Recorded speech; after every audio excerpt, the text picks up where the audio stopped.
नमस्कार दोस्तों, आप सबका स्वागत है हमारे चैनल एस्ट्रोवर्ड में। अगर आपने हमारे चैनल को अब तक सब्सक्राइब नहीं किया है तो अभी सब्सक्राइब करें। अगर आप भगवान श्री कृष्ण से प्यार करते हैं तो सच्चे दिल से कमेंट बॉक्स में जय श्री कृष्ण अवश्य लिखें। दोस्तों, जन्माष्टमी का हिंदू धर्म में विशेष महत्व है। जन्माष्टमी का त्योहार भगवान श्री कृष्ण के जन्म के उत्सव के रूप में मनाया जाता है। भाद्रपद माह की कृष्ण पक्ष के अष्टमी तिथि को जन्माष्टमी का पर्व मनाया जाता है। जन्माष्टमी का पर्व भगवान श्री कृष्ण को समृद्ध है। दोस्तों, जन्माष्टमी के पर्व के दिन भगवान श्री कृष्ण का विशेष रूप से पूजा अर्चना किया जाता है, व्रत आदि रखा जाता है। इस दिन भगवान श्री कृष्ण के बाल स्वरूप का पूजन किया जाता है। घरों में, मंदिरों में भगवान श्री कृष्ण के लिए झूले लगाए जाते हैं और जन्माष्टमी की रात 12 बजे जन्म उत्सव मनाया जाता है। इस पर्व को भक्तजन बड़े ही श्रद्धा के साथ और जोरों शोरों के साथ मनाते हैं। जन्माष्टमी का पर्व भारत ही नहीं अपितु विदेशों में भी बड़े धूमधाम के साथ मनाया जाता है। जन्माष्टमी का पर्व बहुत ही खूबसूरत त्योहार होता है। दोस्तों, जन्माष्टमी के पर्व पर व्रत भी रखा जाता है।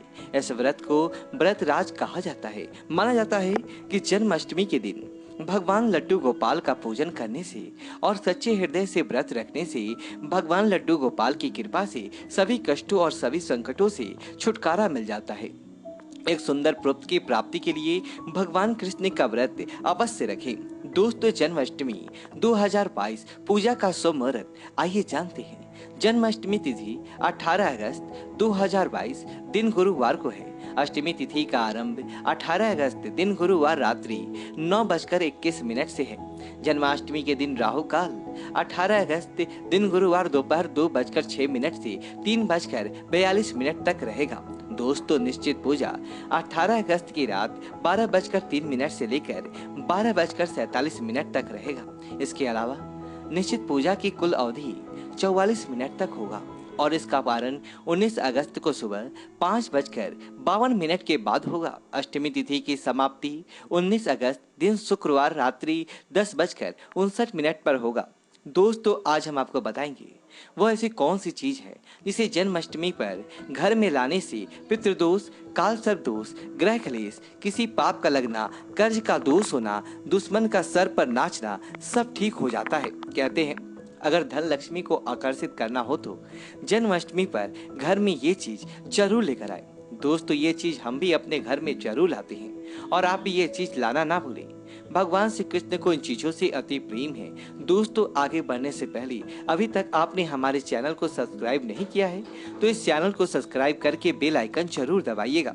दोस्तों, इस विशेष रूप से भगवान लड्डू गोपाल की पूजा रात्रि के समय रात 12 बजे की जाती है। ऐसे में हम जानते हैं ऐसी वह कौन सी चीजें हैं जिस वस्तुओं को जन्माष्टमी आने से पहले अवश्य ही घर में ले आनी चाहिए। भगवान लड्डू गोपाल का नाम आते ही हमारे मन में भगवान के बाल और युवा अवस्था की सुंदर छवि उभर कर आने लगती है। मस्तक पर शोभायमान मोरपंख और उनके अधरों पर बांसुरी मानो भगवान साक्षात रूप में दर्शन दे रहे हैं। दोस्तों, जन्माष्टमी की पूजा में भगवान का श्रृंगार भी बहुत अहम माना जाता है। आज हम आपको 8 ऐसी वस्तुओं के बारे में बताने जा रहे हैं जो भगवान लड्डू गोपाल को अति प्रिय है। अगर आप भी भगवान कृष्ण की असीम कृपा प्राप्त करना चाहते हैं तथा माता लक्ष्मी की कृपा प्राप्त करना चाहते हैं, अपनी मनोकामनाओं को पूर्ण करना चाहते हैं तो जन्माष्टमी आने से पहले ही इन वस्तुओं को अपने घर पर अवश्य ही लेकर आए। अगर आप इन सभी वस्तुओं को घर में नहीं ला सकते हैं तो कम से कम आप इनमें से कोई भी एक वस्तु घर में अवश्य लेकर आए और भगवान श्री कृष्ण की यह वस्तु अवश्य ही अर्पित करें। दोस्तों, नंबर 1 भगवान लड्डू गोपाल की अति प्रिय वस्तु है मोरपंख। कहा जाता है कि राधा रानी के महल में बहुत मोर हुआ करते थे। जब वह भगवान श्री कृष्ण की बांसुरी की धुन पर नृत्य करते थे तो उनके साथ वे मोर भी नाचा करते थे। एक दिन किसी मोर का पंख जमीन पर गिर गया, जिसे तुरंत उठाकर भगवान श्री कृष्ण ने अपने मस्तक पर सजा लिया।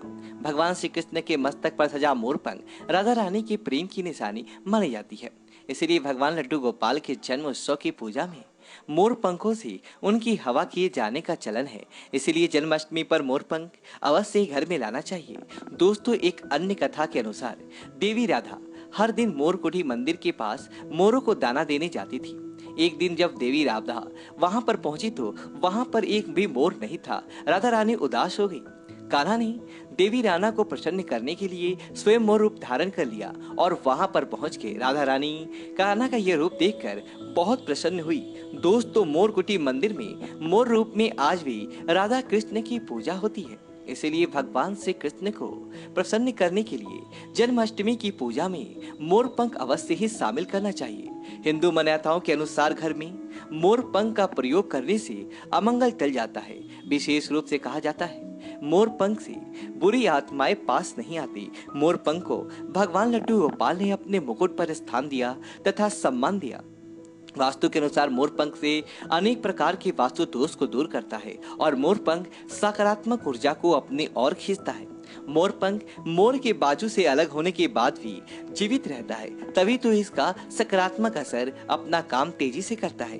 दोस्तों, दूसरी चीज है बांसुरी। भगवान श्री राम की पहचान धनुष है, तो भगवान लड्डू गोपाल की बंसी, भगवान लड्डू गोपाल की मधुर बांसुरी की धुन सुनकर गोपियां उनकी ओर खींची चली आती थी। भगवान लड्डू गोपाल की बंसी प्रेम और आनंद का प्रतीक है। बाल कृष्ण गोपियों के साथ बंसी बजाकर राज रचते थे और सृष्टि में प्रेम का संचार करते थे।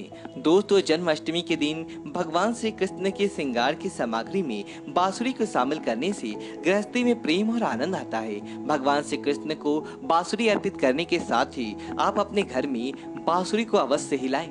दोस्तों, माना जाता है कि जहाँ कहीं भी वास्तु दोस्त हो वहाँ बांसुरी लगाने से वास्तु दोष दूर हो जाता है। लेकिन ध्यान रखना जरूरी है कि बांसुरी कभी भी सीधी नहीं लगाना चाहिए, बल्कि इसे हमेशा तिरछा लगाने से लाभ मिलता है।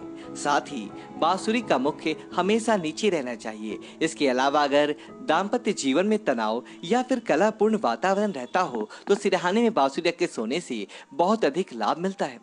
दोस्तों, तीसरी चीज है मोर मुकुट। ज्योतिषीय गणना के अनुसार ऐसा माना जाता है कि भगवान श्री कृष्ण की कुंडली में काल सर्प दोष योग था, इसलिए वे सदैव अपने मुकुट पर मोर का पंख हमेशा धारण करते थे। मोर और सर्प में भीषण शत्रुता होती है, इसीलिए मस्तक पर मोर मुकुट धारण करने से काल सर्प दोष का योग कम होता था। भगवान की पूजा में उन्हें मोर मुकुट पहनाने से काल सर्प दोष का प्रभाव दूर हो जाता है। दोस्तों, चौथी चीज है माखन मिश्री। नंद के लाल गोपाल को माखन अति प्रिय है। कहते हैं जिस रात लड्डू गोपाल का जन्म हुआ उस रात नंदगांव की गोपियों ने सपने में देखा था कि लड्डू गोपाल माखन मांग रही हैं। नंदलाल का माखन इतना प्रिय था कि वे बचपन में गोपियों के मटके से माखन चुराकर तथा मटकियां तोड़कर खा लिया करते थे, जिसकी वजह से इनका एक नाम माखन चोर भी है। दोस्तों, भगवान के भोग में माखन मिश्री को अवश्य ही शामिल करना चाहिए। प्रेम पूर्वक भगवान लड्डू गोपाल को माखन मिश्री का भोग लगाने से आरोग्य की प्राप्ति होती है, धन सुख समृद्धि की प्राप्ति होती है, धन लक्ष्मी आपके घर में धन की वर्षा करती है। भगवान लड्डू गोपाल को माखन मिश्री अर्पित करने से वे शीघ्र ही आपकी सभी इच्छाएं पूर्ण करते हैं। दोस्तों, पांचवी चीज है झूला या फिर बालना। भक्ति भाव की भूखी बाल गोपाल को जन्माष्टमी पर झूला झुलाने की परंपरा चली आ रही है। ये ठीक उसी प्रकार से है जैसे बच्चे के जन्म के बाद उसे पालने में झुलाने से आनंद की प्राप्ति होती है, उसी प्रकार भक्तजन अपने प्रभु के बाल स्वरूप को पालने में झुलाकर भक्ति के परम सुख को प्राप्त करते हैं। दोस्तों, भगवान को झूला या पलना भेंट करने से प्रेम और आनंद की प्राप्ति होती है और एक नारी को भगवान लड्डू गोपाल की तरह ही एक सुंदर पुत्र की प्राप्ति होती है, जो कि ऐसा बालक भगवान लड्डू गोपाल की तरह ही मनमोहक होता है, सुंदर होता है, आकर्षण से भरा होता है। दोस्तों, छठी चीज है पीले वस्त्र।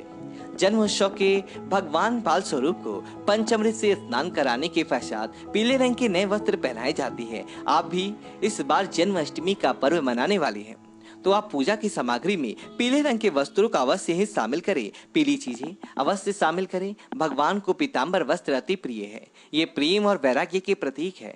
दोस्तों, सातवीं चीज है गौ। भगवान लड्डू गोपाल का निवास गौ लोग माना जाता है। गाय भगवान की सहचर है।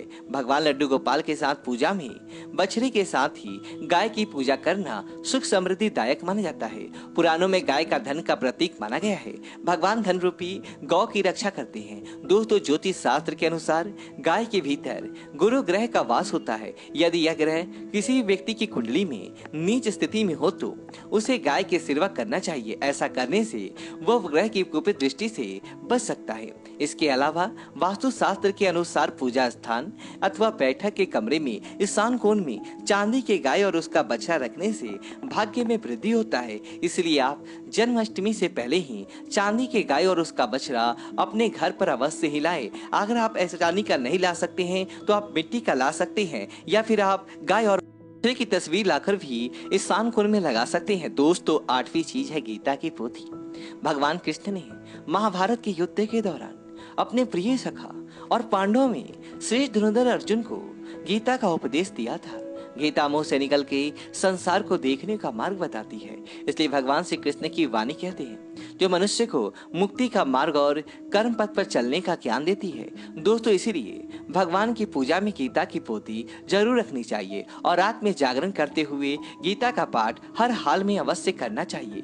जन्माष्टमी के शुभ अवसर पर भगवान लड्डू गोपाल की असीम कृपा प्राप्त करने के लिए आप जन्माष्टमी से पूर्व ही इन चीजों को अपने घर पर अवश्य ही लेकर आए और इन्हें भगवान की पूजा में शामिल करें। ऐसा करने से आपको भगवान लड्डू गोपाल की असीम कृपा प्राप्त होगी, धन लक्ष्मी की कृपा प्राप्त होगी। वीडियो को लाइक करें और कमेंट बॉक्स में जय श्री कृष्णा लिखें और हमारे चैनल को सब्सक्राइब करें और इस वीडियो को ज्यादा से ज्यादा दोस्तों के साथ शेयर करें। धन्यवाद।